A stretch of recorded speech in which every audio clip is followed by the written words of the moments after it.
ఈ గ్రహణాన్ని ఎవరు చూడకూడదయ్యా అంటే ప్రధానంగా ఇది కుంభరాశిలో పూర్వాభాద్ర నక్షత్రయుక్త రాహుగ్రస్త చంద్రగ్రహణం ఏర్పడుతుంది కాబట్టి ప్రధానంగా కుంభరాశి వారు ఈ గ్రహణాన్ని చూడకూడదు. అలాగే పూర్వాభాద్ర నక్షత్రం అంటే జన్మ నక్షత్రం ఎవరిదైతే పూర్వాభాద్ర ఉంటుందో వారు ఈ గ్రహణాన్ని చూడకుండా ఉండడం మంచిది. అలాగే కొన్ని దోష రాశులు చెప్పారు. ఈ దోష రాశులు ఏమంటే మన జన్మరాశి నుండి అష్టమ రాశి, అంటే అష్టమ రాశి ఇప్పుడు మనకి ఏమవుతుంది అంటే కర్కాటక రాశి వారికి అష్టమ రాశి అవుతుంది. అంటే కుంభరాశి వారు చూడకూడదు, అలాగే కర్కాటక రాశి వారు చూడకూడదు. మరి ఇంకెవరు చూడకూడదు? చతుర్థ రాశి వారు కూడా చూడకూడదు.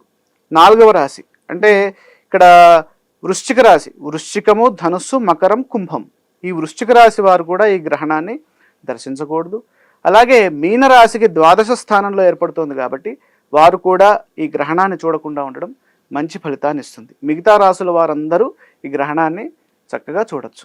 ప్రజల చేతిలో గాంధీవం, అక్రమార్కుల పాలిట పాశుపతాస్త్రం. తెలుగువారి మనస్సాక్షి సాక్షి టీవీ.